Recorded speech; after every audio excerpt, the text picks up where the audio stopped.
Suzy Vance, creating from the heart the artistry of living, and I'm here with Kristi Ritter, FirstCare Home Care.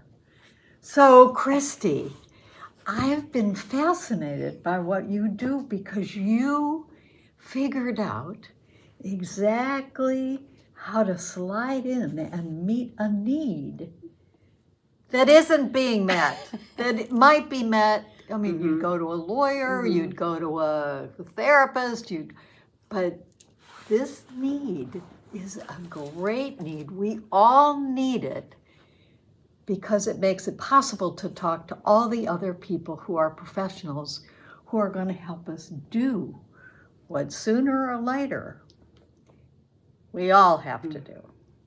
Now, with that secret, let's ask Kristi what she does.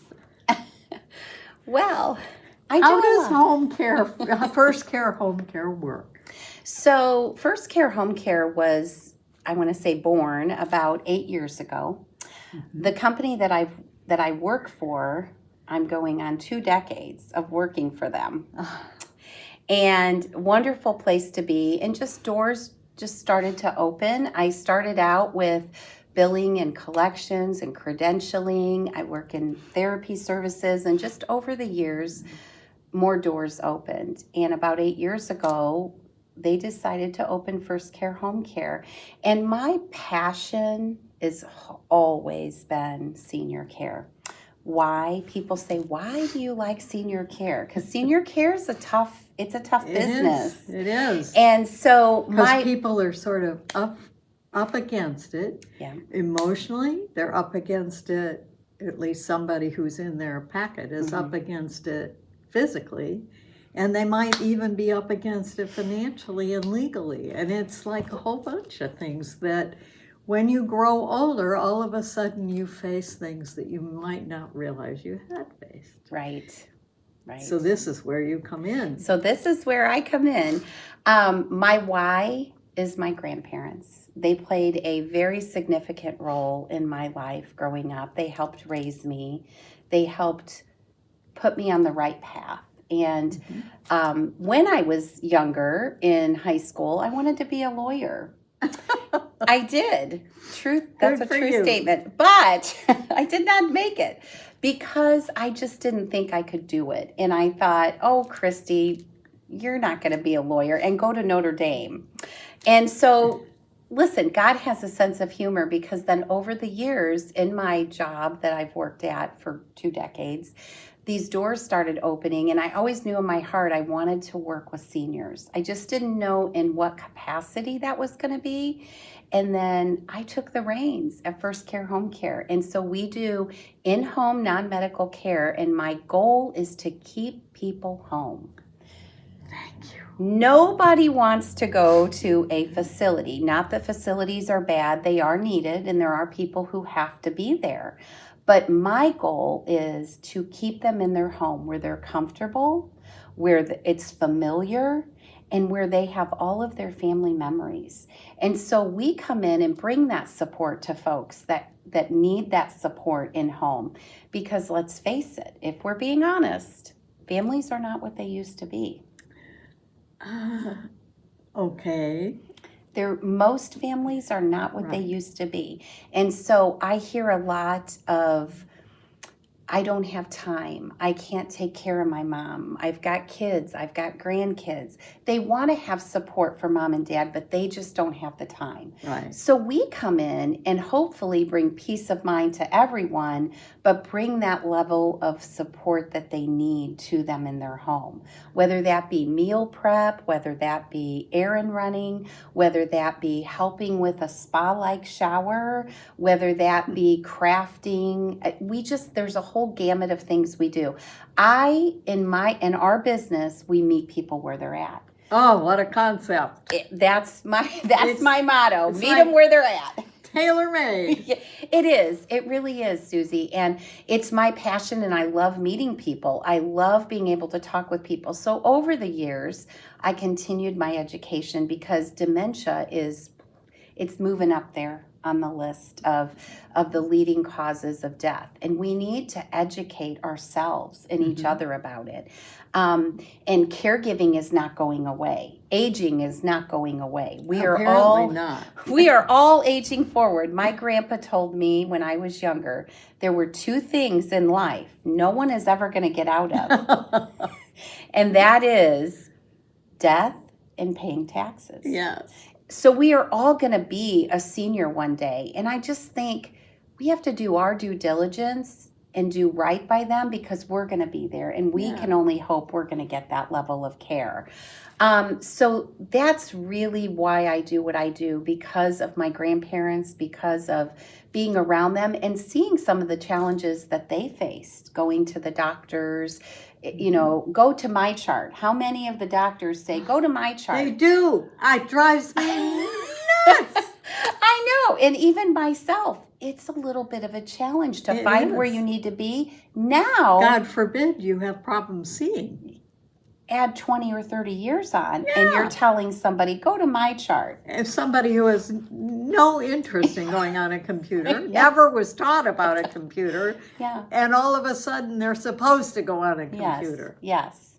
So I kind of helped through that as well. Over the years, I continued education, and I studied dementia as it's becoming more of a more common disease and a concern for people. So I took some classes and got certified, and I do dementia coaching, and I do elder care consulting. And people say, what exactly is that?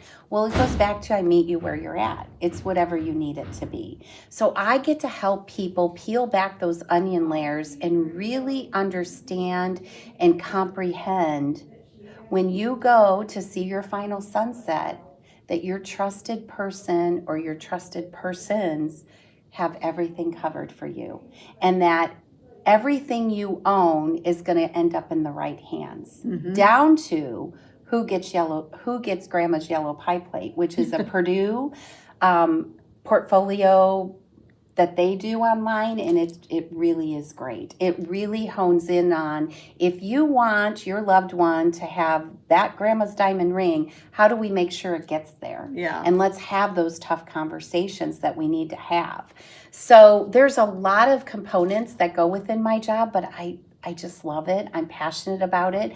And I really think God has gifted me with the ability. So he had a sense of humor. I maybe didn't get to be a lawyer, but I get to act as one, maybe, in a sense, and help people through those journeys. Well, you also, I think, prepare people to have the conversations with those professionals that they might feel cowed to have, but if you held their hand and prepared them for it, they're not going to be so gun-shy. Right. And really, so when they get to those other professionals, whether it's a doctor, an attorney, a financial planner, I have the tools in my tool belt to get those creative juices flowing, and let's get creative with how we want to get things, because long-term care and financial planning go hand in hand. Yes. And so people are running out of money. They're living longer. So we have to get creative on how we're going to make that last and how we're going to live our best life at home. That's always my goal. So do you have an example of John Q. Public, so we won't use any names, about how that works? Give me a typical client that you've worked with. Okay, I'll give you one that I worked with in the past few months. Lovely lady, John Q. client. Her husband passed away, and she didn't really know what they had, because back then the man did everything, right? He took care of everything for her. She didn't have to worry about anything until she had to worry about things. And she didn't know what to worry about. And she didn't know. Except she knew to how worry. to cook. She knew how to cook. So that was huge for me, because I got to walk through those chapters with her. But it come down to her and I really having a heart-to-heart, because she had a son that she loved very much. But this particular son had been divorced twice, filed bankruptcy, and she wanted him to be her executor of all these assets. And so you don't want to, you never want to tell them what to do, but to try to say, okay, let's think about this.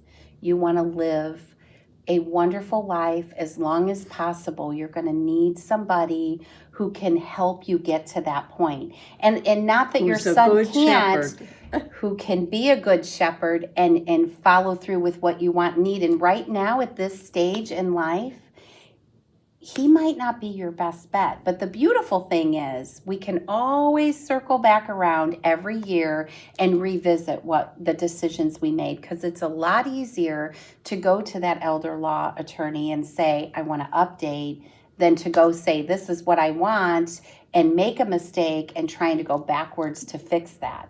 We've talked about that. Right. So that is so really... you walked her through what she needed. And did she go see a lawyer and get things set up? We got things set up. We talked about, okay, if this person is not your best bet, who else can we put in that role?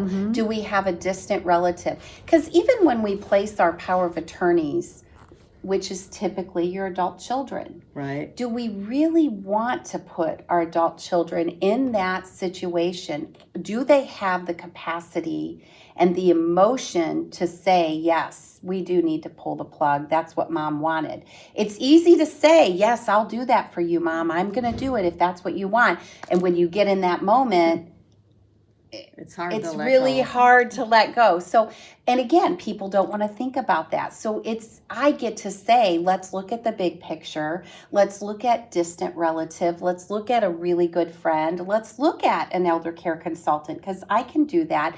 I don't have any skin in the game, so to speak. No emotion, no.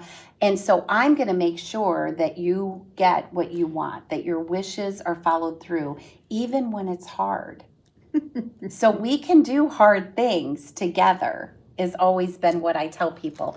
So that keeps me going, Suzy. It really does. I can't imagine why. I mean, it's just you are, because you're, what is it? You're a pig in mud or something, but you're doing what you love. Yes. And you're serving others. I mean, what a gift. It is a gift. Not everybody can do this kind of a job. I can talk about the hard stuff. I can tell people the hard things. My goal and my passion is that when I leave, my clients say, wow, this was great. I needed this. And I'm so relieved to have that sort of behind me. It's not that it's not going to happen to me, but it's that I now know what's going to happen. Right. Getting your ducks in a row is really important, and you can never start too soon. Because the beautiful thing is you can always go back and check on things and revisit things. I say, when you change your smoke detectors or carbon monoxide detectors, let's pull out our paperwork and let's look at things, because dynamics change, families change, relationships change, and you always want somebody who's going to be in your corner even in the hard times. Right. And so that's what I try to drive awareness and do. You know, I do this presentation that I lovingly titled Getting Your Ducks in a Row. And depending on the size of my audience, I always start out with, how many of you feel that you have your ducks in a row? That all of your I's are dotted, your T's are crossed, and you're ready. And if you die tomorrow, it's okay. It's okay. You've got everything going. I will typically have, depending on the crowd size, 5, 6 hands go up. Oh yeah, I took care of that years ago. Fair enough. Okay, I'm glad you're here, even if it is just for the cookies and punch. And then when I'm done with that presentation, I will ask again. Now, after hearing my presentation, how many of you still, that raised your hand, feel your ducks are in a row? Suzy, I'm not kidding you, not one hand goes up. Because people don't think about the small, intricate things that really have a big impact on getting your ducks in a row. Give me an example. So one of the things that I know that people go, oh, I didn't think about that. Passwords. Oh, Passwords. Yes. You know, when if you were put in the hospital, your bills are still going to come in. Your animals still need to be taken care of. So if someone had to go in and take your place, do they have passcodes to everything? Do they know what bills you're paying online and what you pay by snail mail? Do we have someone lined up to take care of little Teddy, the puppy dog, because that's your best friend now? And if God calls you home and you don't have anything in writing about little Teddy and your adult children are already overwhelmed with things, little Teddy may end up at the Humane Society. Yeah. So let's talk about that. Who are we going to have take little Teddy? Do we have a financial account set up for little Teddy? I mean, there's just so many things as you start peeling back that onion. I didn't think about that. I didn't think about that. And right, some people will go, well, that's not my problem when I'm gone. But do you really want it to be a problem for those left behind? Right. So that's just one example. Another thing I run into is our seniors, and I love them to death, but they think their adult children want their stuff. I'm saving that for my son. I'm saving that for my daughter. I know he's going to want this. Have you asked him? Have you talked about it? Because here's my thought. It's so important to you. Let's get it in somebody's hands while you're still here that you know is enjoying it and using it and appreciating it instead of saving it because your son wants it that you haven't even told. And who it turns out later, it's the last thing he wanted. You know, we laugh, but there's so much truth in that. I see that so much. So yeah, it's just, again, getting those conversations going and being able to talk about the hard stuff. Yeah. And talk about, you know, mom's called me. She needs some support at home. And we're going to bring that in for her. And I'm really intentional about the caregivers I hire. I was going to say, do you hire the caregivers? Yes, I do. And you hire them for the families that and you arrange for the families to pay for the caregivers. Yes. So I am the director of FirstCare Home Care. And so because we're small, mom and pop, I kind of do it all. But we are growing.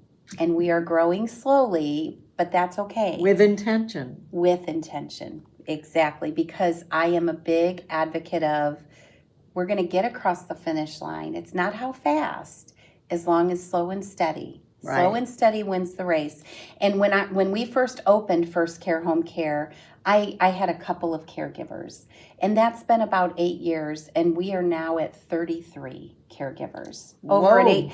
And I they're all under me. So the beautiful thing is, because of that growth, we were able to hire a part-time person that does payroll.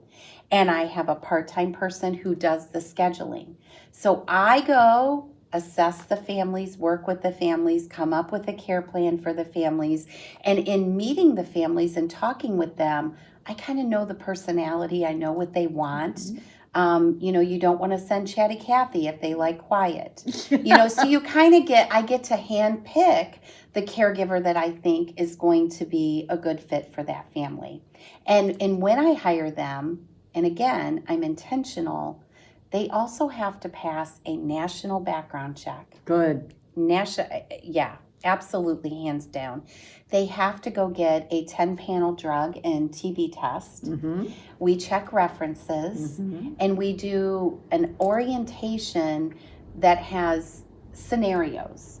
Like they get dementia tips. If your client does have dementia, here's some tips on how to deal with that. But they also have me that they can call, right, because I'm going to walk them through different scenarios with that. So we have clients who absolutely do not want to take a shower and they're in the mid to late stages of dementia.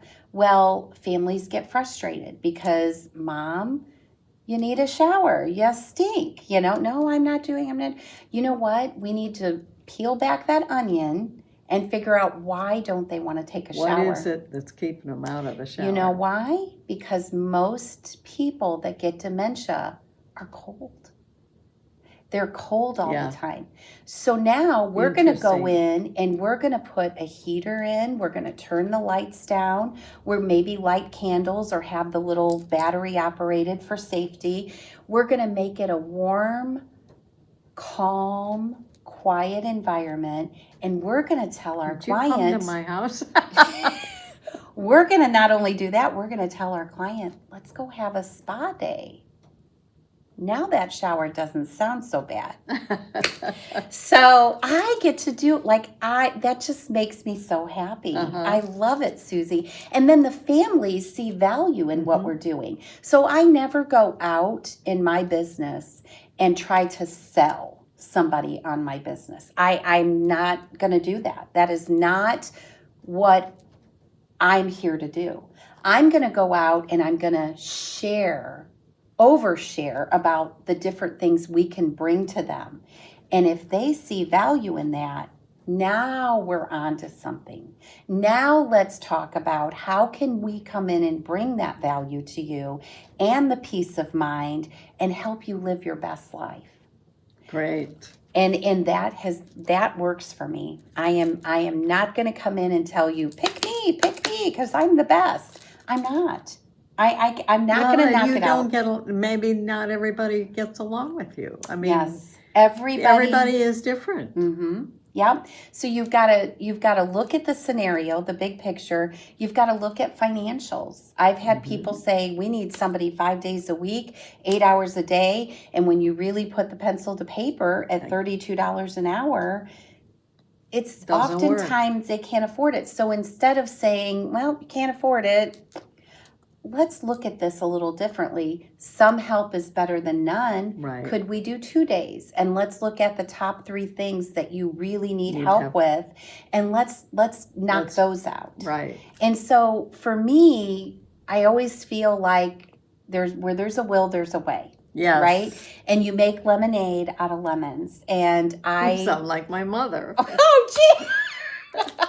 Well, my grandmother, I've got a lot of her in me. God love her. And that's where a lot of my little quirky statements come from. Is, I think you meet people where they're at. You treat them with respect. Yes. You keep them with their dignity in place, and you keep them in their home. And everything else will work out. So I have some other questions. Okay. How did you get into this? I got into this, as I said earlier, a little bit. I started down that trail. The company I've worked for 2 decades, and they do therapy services, and I did all the office type stuff. And then Noel saw a need. So we had therapists that would go into homes and do therapy, in-home therapy, right? Everybody has that. And some of the therapists would come back and say, gosh, they're discharging because Medicare says, oh, they're doing great. They don't need to get any more therapy. You know how that goes. But they really aren't great, and they still need a hand in the shower. They still need someone to make them a hot meal, but that doesn't fall under therapy services. So Noel looked at that and thought, let's start a non-medical in-home care. There is a need, and we're just a small mom and pop shop, and how about you take that job? And it was so moving, like, how about I do take that? That's where my heart is, right? I knew I wanted to work in senior care years ago, but I didn't know how that was all going to come together and come into fruition, right? That everything was going to work out. And so I took that job, and here I am 8 years later with 32 caregivers. That is amazing. And Noel they're fantastic people to work for. It is always do the right thing. It's not about go make $1 million. It's do the right thing, help the people we can help. And if I can't help them, I'm going to look to other professionals who can help them. I'm not going to leave anybody hanging. And I really think that's what sets our little company apart. Is it's personal to me. Mm-hmm. My cell phone is with me 24/7. Blessing, curse. But nonetheless, my clients and my team know that I'm just a phone call away. And That's I'm going to pick that phone up. That's great. That's fabulous. Thank you. I just love it. I love that I could share it with you and with other people, because it still amazes me, 8 years later, the people who say, I never heard of FirstCare Home Care. I get it, because we're not on TV, we're not on billboards. We don't have that kind of a marketing budget. It's just me and building relationships with other professionals and other people and letting them know I'm here. If you need a layer of support, I'm here. It doesn't cost anything to call me and start a conversation. That's fabulous. Thank Well, you. I'm so glad you're sharing. This is going to be terrific. And I'm telling you, if you want to reach Kristi Ritter, how would they do that? You can call me on the phone or visit our website. My phone number is 219-476-5785. We have a website, firstcarehomecare.com. And just reach out and take the first step and make the call. There you go. Okay. I'll see you next time.